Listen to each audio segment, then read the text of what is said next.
Isabelelo 62.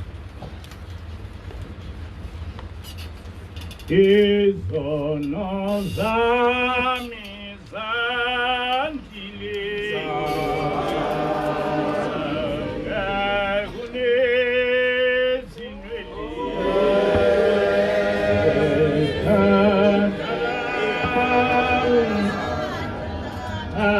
izono zami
Inkonzo yasekuseni sizoyiphathelwa umkhokheli omkhulu, umkhokheli Manimalo, inkosi ngibusise.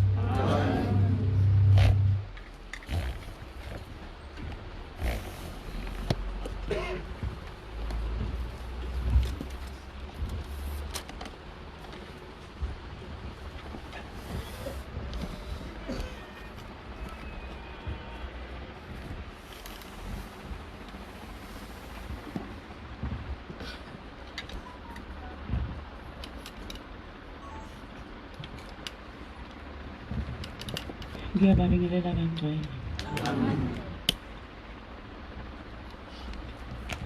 Ngicela ukwamukela le nkonzo ngomahoko 32 evisi lika 5. Ngasivuma isono sami kuwe angisifihlanga isiphambeko sami ngathi ngiza kuzivuma izono zami kuJehova wena wathethelela icala lesono sami amen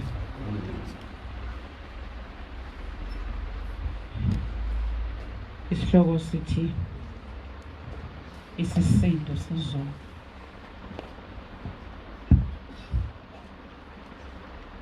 Manazaretha kaNkulunkulu singene izolo eminini enkulu eyahlonishwa ubaba wethu umenzi wezulu nomhlaba kuze kube namuhla isabatha ngiyacela ke ukuthi uNkulunkulu wasephakameni avume yena ngomsa wakhe ohlezi phakade ukuba ukubhuqa kwami kuze kube kuhle kwabangcwele Amen. Amen. bantwana basephakameni uNkulunkulu unothando noma thina singeke salubona loluthando kodwa loluthando selisobala ngoba ngesinye isikhathi uye ucinge into eseduze namehlo akho kodwa ungayiboni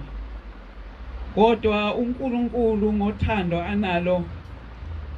abese ethumela abangcwele bakhe ukuthi bazokukhombisa lento oyicingayo uma sebakukhombisa yona ayitholakali kude nawe itholakala eduze kwakho kodwa ubungayiboni iminyaka yonke uyicinga kodwa ubungayiboni kodwa umusa kaNkulunkulu odabukela bonke abantu abahluphekileyo ubese uyehla uzokukhanyisela ukuthi nayi lento oyicingayo namuhla sikhuluma ngesisindo sezono sikhuluma ngamazwi omuntu wasezulwini esithandwe ngaye kuleli bandla esiqondiswa ngaye esisindiswa ngaye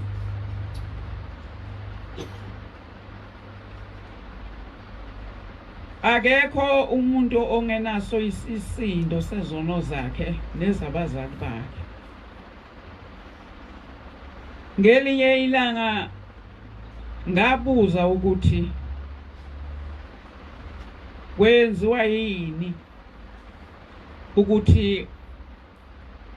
sibanikelele abantu abangasekho sibanikeze izibani kodwa singababoni noma ke kungesithi nasonke esingababoni uthi ke umuntu wasezulwini cha ngiyokuphendula ngenye imini ngiyayikhohlwa lento iyasuka kimi kodwa uyafika emavikini aphelile noma evikini eledlule ubuya nempendulo uthi uye usilalele ini isihlabelelo esikhuluma ngezono noma ngesisindo sezono ngiyavuma ukuthi ngiye ngisizwe uthi ke libovama ukuyifunda lezi ihlabelelo ngoba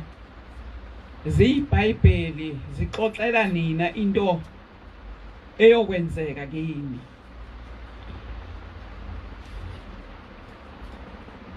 uthi ke mayiseqhubeka ngendaba yezono uthi amakholwa abantu abakholwayo ngesinye isikhathi bayakholwa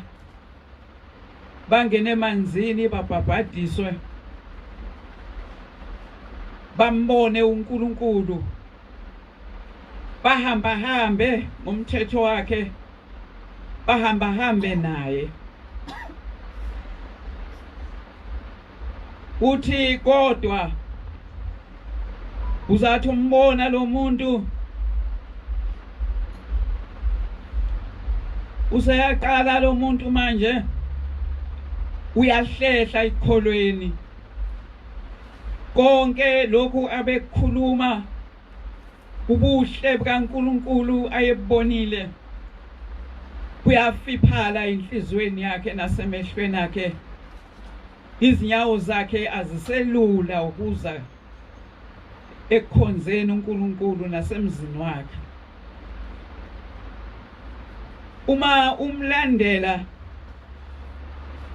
ufica inhliziyo yakhe ibalisa ithi noma sengingenile endaweni kaNkulunkulu kodwa ngehlelwa izinto ezimbi uthi ke lo muntu wasezulwini abanye azisheshi zibehlele baye bacele zilunge into zabo babe nayo nemizi uthi kodwa kuthi mase kunyakaza amabutho anyakazayo bese ziyonakala izinto zakhe iphele abese lo muntu uthi awu ngiphelelwa kanjani into ngoba ngingumuntu okhonza uNkulunkulu uthi abesathi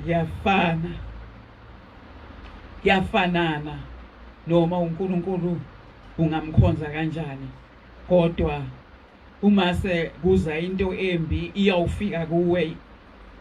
kwenzeke lokho okwenzakalayo uthi ke abantu emhlabeni banesifo sokungayifuni into ukuthi yenziwa yini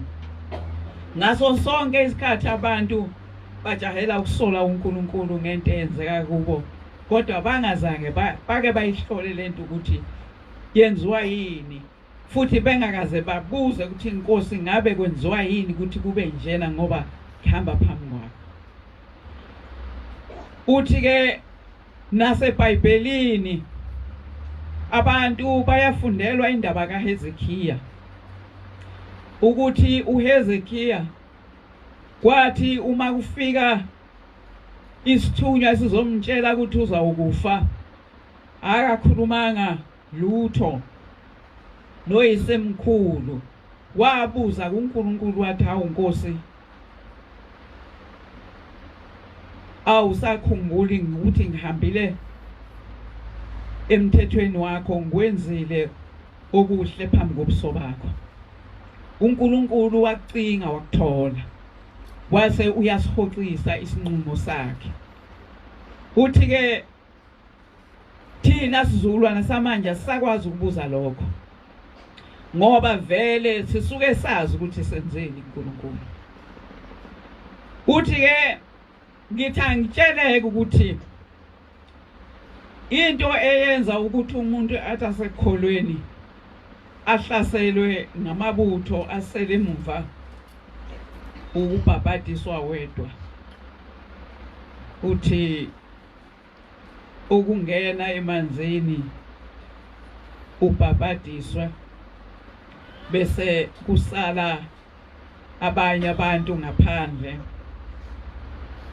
uthi namuhla ngifuna ukusho ukuthi niwuhlukanise umoya kaNkulunkulu nomoya wabantu uthi ngiyaqinisa phambi kwenu ngithi anginitshele ukuthi manihluleka manje ukuhlukanisa nibone amandla kaNkuluNkulu namandla abantu ukuthi aphelelaphi, kusho ukuthi niyobe anifuni ukuya ezulwini. Uthi ke uhlaleleni kufanele ukuthi nibavumele izono bese nibacelela kuNkulunkulu wasephakameni ukuthi bahlanjululwe, nibacelele ukuba babe ngamaNazaretha asezulwini. Uma senibavumele izono niyongena emanzini nibhabhadiswe, nibhabhadiselwe bona ngoba nibacelele ubungcwele kuNkulunkulu, nibacelele ukuba babe ngamaNazaretha basuke ebumnyameni. Uthi ke uhlaleleni uma umnikelela umuntu noma umndeni ucelela ubungcwele, ucela ukuba uphume kuzo zonke izinto ezinengekayo phambi kwaNkulunkulu, uthi bayawumenyezwa uNkulunkulu yobamemeza imsamo, abamemeze ebayeni,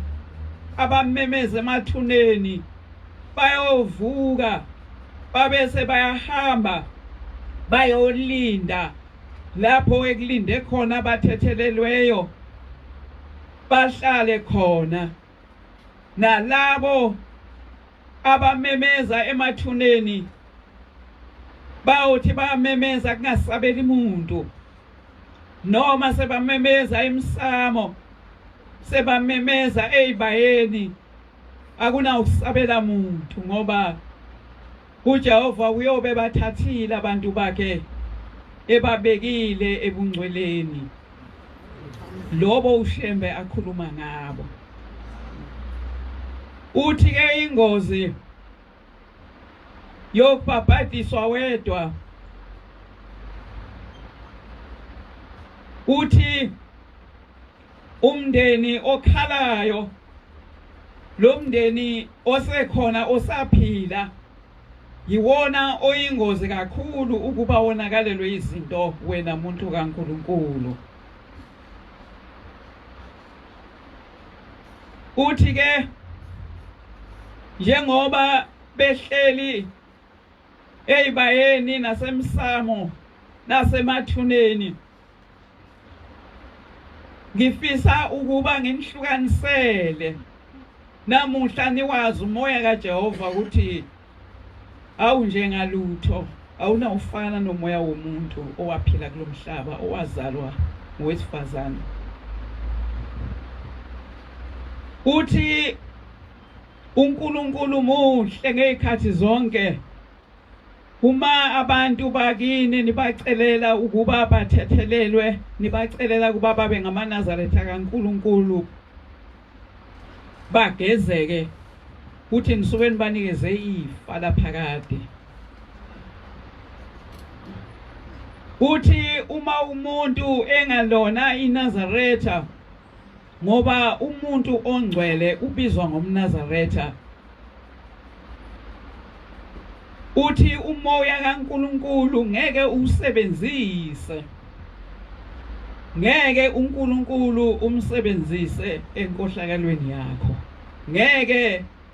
umuntu engenze lutho umsasazele ngoNkulunkulu, ngoba uNkulunkulu wadala wena, wadala izulu nomhlaba, ngaloko akana uhluleka ukubona inhliziyo yakho. Noma ungathi umuntu wenze lokhu nalokhu, kodwa uma engakwenzile uNkulunkulu akana umshaya umuntu, amshayele umona wakho. Uthi kodwa umoya wabantu abangasekho, abangekho ezulwini, abantu abahlele emathuneni, abantu abasalamba, abantu abomayo, abantu abasaphekelwa ukudla bengasekho, uthi abantu abanengi bayahlupheka bawela imfula nemfudlana benqamula imigwaqo behamba beyofuna usizo uthi kodwa ukuhlupheka kwabo kudaleke ngomndeni wabo uthi ke uma umuntu engageziwe uba inkabi yabathakathi uthi uyakwazi umuntu igazi lakho ukuba inkabi yomuntu okuzondayo asebenzise yena ukuthi akonele izinto akuphuce izinto ezinhle akuphuce izibusiso akunikeze usizi nokuhlupheka akuhliphizele yonke into ezokusiza ngoba useyinkabi uthi ke lenkabi iphakelwa impongo kuhlatshwa imbuzi kuphekwe ojeqe igidelwe uthi ke nawe uma ngabe njalo ukhuluma noNkulunkulu unikela kuNkulunkulu nawe izinto ezinhle zingakuvelela uthi bamenyezwe emathuneni bamenyezwe emsamo bese bayakhandwa bakhandwe ngeinto zasemhlabeni abanye bayaganwa akuganeki bayashada ashone unkosikazi ashade ashone unkosikazi noma afelwe ngabantwana angabi nangane ephilayo noma ngabathola inhlobo abantwana ngoba kusebenza inkabi eqashiwe ukuthi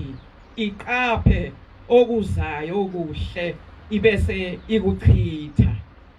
kodwa uNkulunkulu ngeke umphendule umenze inkabi yakho ukuba iyoqeda abantu kodwa umuntu oke waphila lapha emhlabeni bayaya ethuneni bathathe inhlabathi bakhande izilwane bakhande umoya omubi bamenze umuntu abe isithunzi esibi kuwe uthi noma ulele umbone ekukhohlisa yena eze nezinto ezinhle ozothi uma uvuka uzazi lezinto uthi mawuthi uyazenza kube kuthi usunyathele kolukhulu usizi kuvele kuqhubeke kuye phambili uthi konke lokhu kwenziwa umuntu oyidlozi lakini osowaphendulwa inkabi uphendulwa ngabathakathi ukuthi abe inkabi ezoqotha yonke into enhle kuwe uthi ke ngiqinisile ngithi kini niboyifunda izinkulumo ezakhulunywa ngumprofeti uIsaya niyifundisise esihlabelelweni nivame ukubuka amazwi akhe nizokwazi ukucacelwa ukuthi uNkulunkulu uyizinto zonke akekho olingana naye njengoba uma usuhambele emhlabeni ukwazi ukuthi ubuye uzobonela abantwana bakho izinto uthi wake wambona phi ubaba ozele owayethi mayephiwa into ngumntanakhe athi naku baba ngikuphathele nanti yembe uzombatha ubaba wayebonga athi ngiyabonga mntanami uma ngabe ekholwa athi ngiyabonga inkosi kubusisa kodwa ongamazi uNkulunkulu uthi oyihlo omkhulu baze bakubheke ngamehlo amahle ngoba usuke ekhuluma ngento akholelwa kuyayazi yengazi uNkulunkulu uthi kudalwa yini ke uma uyihlo usumphekela esengasekho abese ekushaya ngamatshe okuhlupheka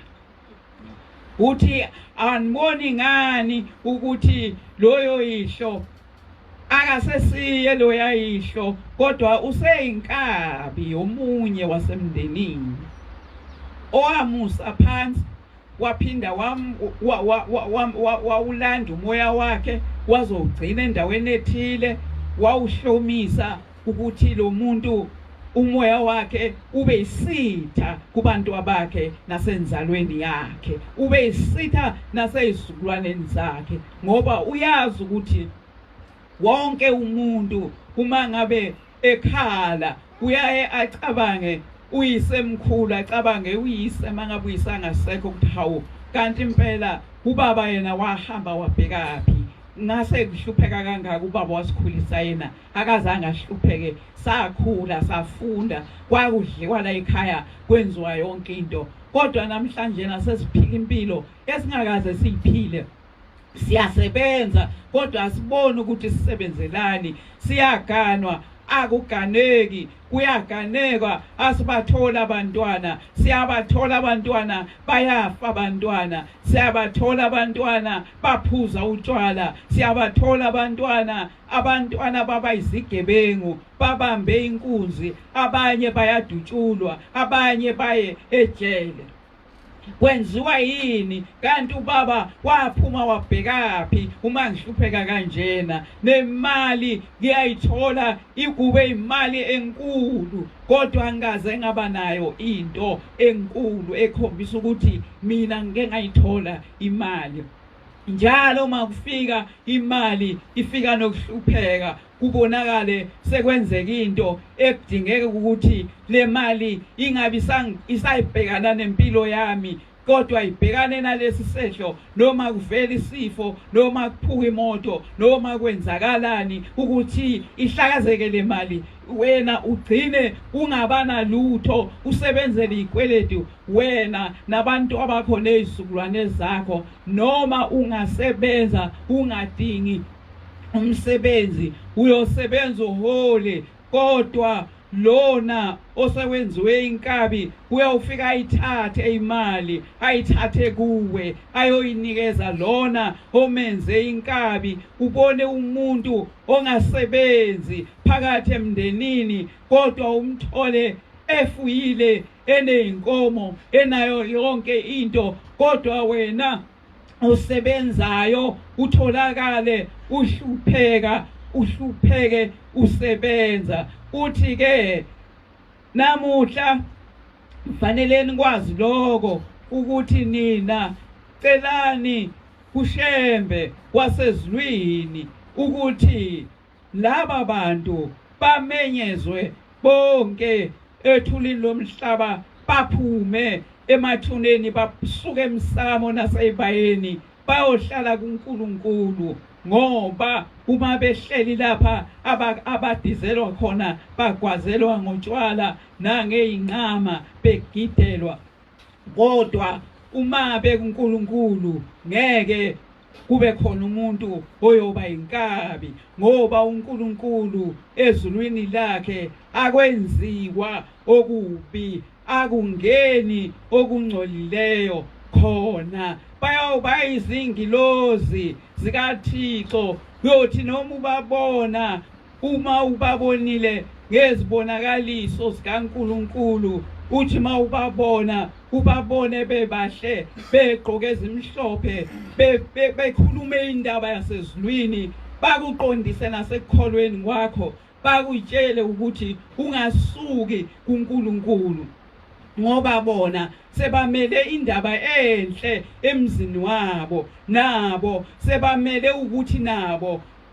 imumva labo libe lihle lihlanzeke kodwa uma sithi thina sesibhabhadisiwe sesenziwe konke kodwa kunabantu abahlele emathuneni kunabantu abahlele ezibayeni nasemsamo kusenabantu emndenini yethu abalambayo abomayo abenzelwa amadili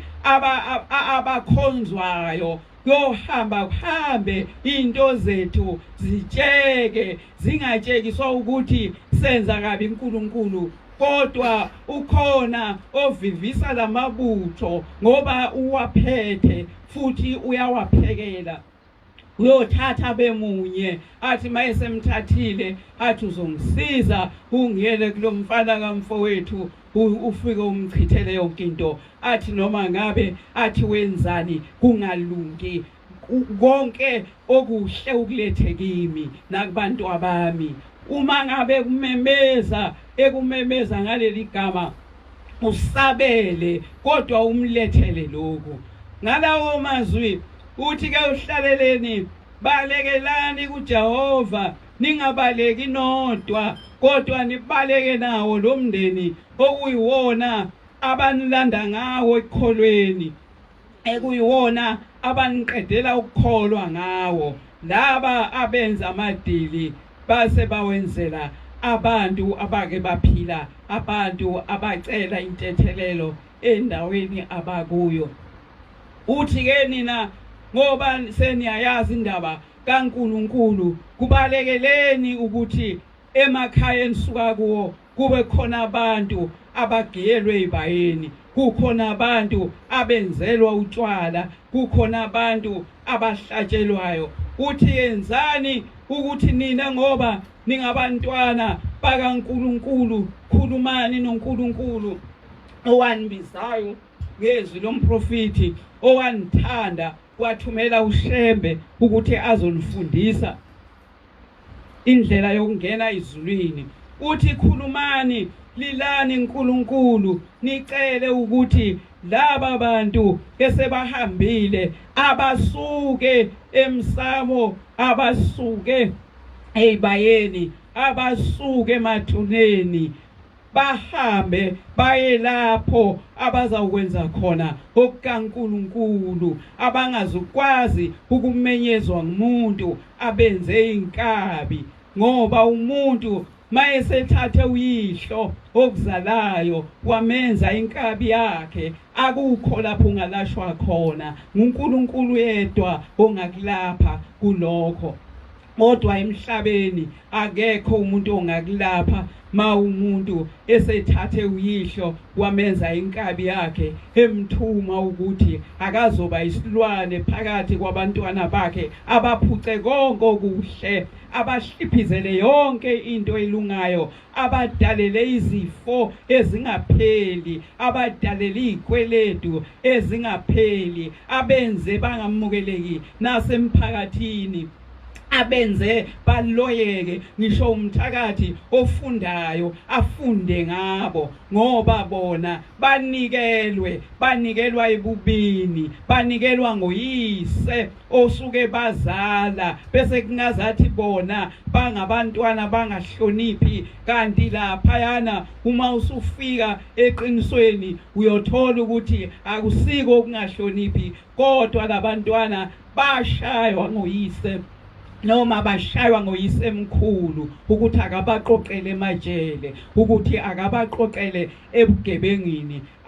akabaqoqele ekuhluphekeni akabaqoqele ezikweledini lithi ke bangcwele namhlanje ngivule incwadi ekhuluma ngokuthi ngazivuma izono zami phambi kwaNkulunkulu phansi kwesihloko isihloko esithi Isisindo sezono ngoba bahlele emathuneni ngenxa yaleso sindo bahleze emsamo nasezibayeni ngenxa yaleso sindo ngoba uma ngabe ungenazo izono kungekho sisindo osithweleyo ngeke uhlale ethuneni ngeke uhlale emsamo nasesibayeni uyohamba noNkulunkulu ethumele abahlangabezi bakusendaweni lapho ngeke ulambe khona lapho ngeke wome khona lapho ngeke ugodole khona uNkulunkulu uyena oyindawo noyidwala lokuphumula konke okukaNkulunkulu kushibhile ngoba uNkulunkulu unesihawu konke okungamasiko ethu alapha emhlabeni kugcina kwenziwa izigwili abahluphekile abampofana bona bangafinyeleli ngoba kufuna izigidi namhlanje siyacelwa bangcwele ukuba singabuyeli sodwa kuJehova kodwa sibakhumbule labo abahleli ngaphandle kwezulu, laba abahlele emathuneni, laba abenzelwa utshwala ngoba bethi bomile, laba abahlatshelwayo ngoba bethi balambile, abagodolayo, labo ababuyayo baphinde bafune ukwakhelwa ngoba abekho ezulwini. Lithi ke izwi kufanele ukuba sibacelele kuNkulunkulu, woNkulunkulu, bese simcela uNkulunkulu ukuthi esebabhabhadisile thina esibacelelayo siyongena emanzini sibhabhadiselwe bona, bese uNkulunkulu ebenza baba ngamaNazaretha kaNkulunkulu, baba ngabantu abangcwele abangasena uphinda bamenyezwe emathuneni, abangasena uphinde benziwe izinkabi zokuchitha izinhlanhla zabantwana babo, abangana ubuye baphinde babuye bathi bomile. uNkulunkulu uyisikhali esicijileyo kuko konke okubi okuza kithi, engathi namuhla maNazaretha kaNkulunkulu inhlizweni zethu singabuka ukuthi siqhamukaphi, ngabe sinani namhlanje na, yini leneyenza ukuthi singabi nayo, bese siyifuna indaba yomndeni osele emuva, sifuna indaba yabantu abahlele emathuneni, sifune indaba yabantu abamenyezwe emsamo, sicabange indaba kayihlo omkhulu,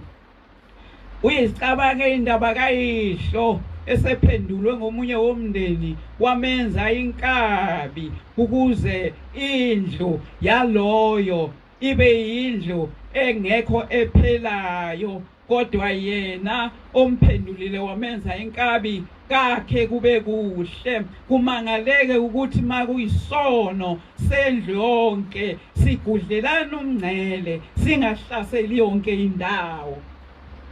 ngoba igazi linye, kodwa ngoba asazi lutho besingazi ukuthi kufanele senzeni. Namuhla izwi elasibuthayo likaShembe liyasicela ngomlomo wengilozi ukuthi asicabanga indaba yabantu sebaphendulwe inkabi. Inkosi kusise ngizwe. Amen.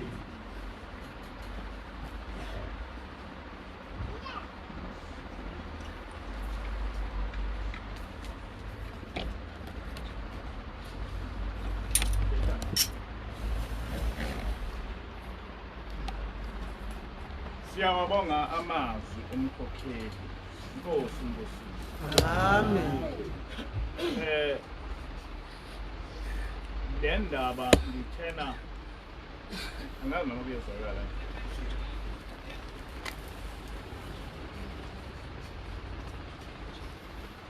Ngithe ngizwana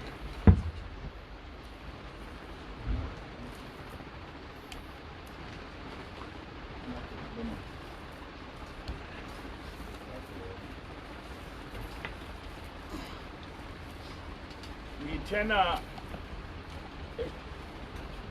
emini enkonzweni yasemini sizobukeza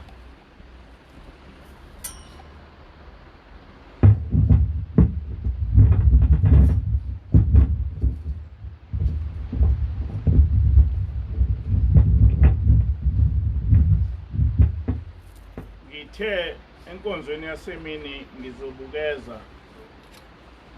sibukeze le ndaba efikene engilosi ngoba ayiqali,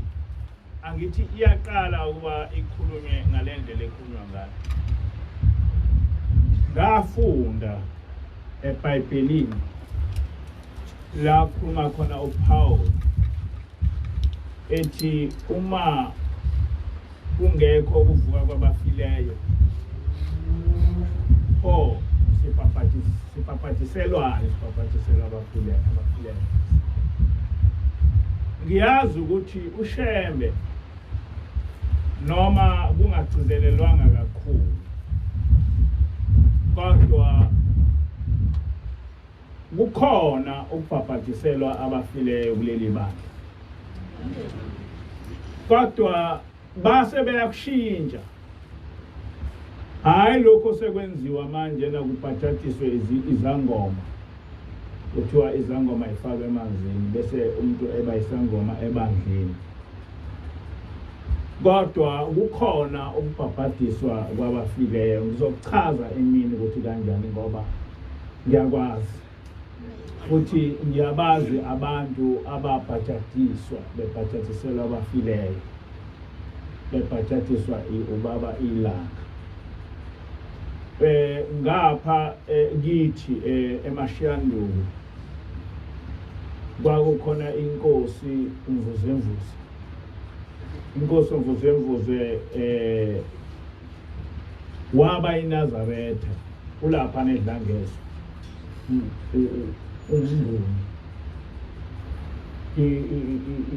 leyandawo amaNazaretha ayazi ayibizwa kuthiwa kuseMashiyanduku uma ngikhumbula kahle angazi noma ngiqinisile ngoba sengibuye ngikhohlwa kodwa kwathi mhla inkosi umvuzemvuze ebhajadiswa wabhajadiswa baba ilanga esebi kwathi sekuseminyana nje mhlambe kungo-9 ubaba wayesekhuluma ethi kade sekufike amakhosi asemanzimeleni athi amakhosi asemanzimeleni manje ubaba usuke wabhabhadisa lo mntanabo ekuseni kakhulu bebesagodola bona belele angazi noma balala nabantu abafile kodwa washo njalo ubaba ilanga wathi bathena bebesagodola manje umbhabhadisela umfana ekuseni kakhulu wathi ucela ukuba bebuyele emuva kobhajadiswa nabo so wafike yabhajadiswa lenkosi kwabuyelwa futhi emuva eseyobhabhadisela manje amakhosi asemanzimeleni leyo nto yenziwa ubaba ilanga ngangisemncane kodwa ngiyayazi la inkosi umvuzemvuze lapha edlangeza ebambele inkosi yakwaMphanza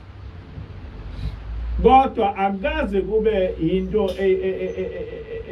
eyenziwa njalo ukuthi umuntu ebhabhadiselwa abantu nokuthi kuchazwe ukuthi lokho kwenzelwa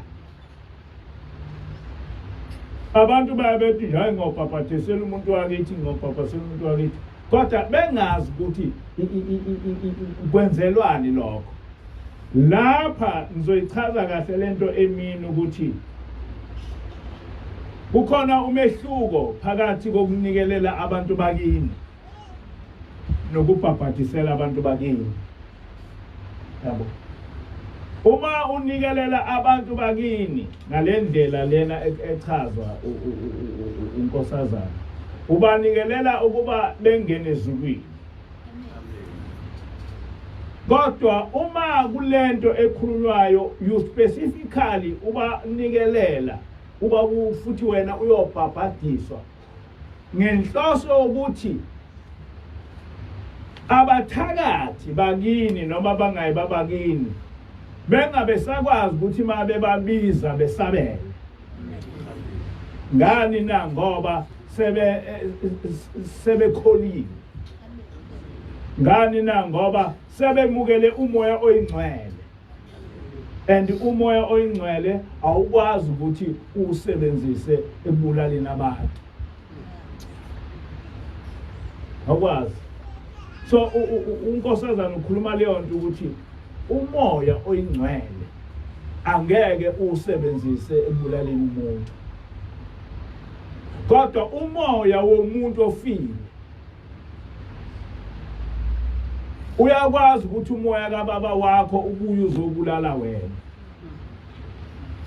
leyo nto kusafuneka ukuthi siyikhulume silokhuze ngoba kuyakhulunywa kuthiwa hayi kuphendule inhlabathi yamathuna hayi ziningi lezi zinto ziyakhulunywa kodwa ubusuthi awu kanti futhi umuntu ubuya efe befuthi ekwazi ukusetshenziswa ukuthi ezobulala wena ingilosi ke ichaze kahle lokho sisazohlala kulokho sichaze ukuthi kufanele ukuthi kuhambe kanjani amen yabo kodwa ukhiye ukuthi ngeke ukwazi ukubhabhadisela abantu bakini wena ungabhadadisiwe, futhi ngeke ukwazi ukubhadadiswa ungakholile. So we have been given ammunition yokuthi sikwazi ukuthi njengamanazaretha sibe ne-understanding ukuthi ukubhadadiselwa umuntu ongasekho chaza ukuthini, kukusiza ngani wena, kukusiza ngani yena. Inkosi buselo khona ukufika. Amen. Hlabelo 53. Inkosi busofika ngani? Amen. So ayizala.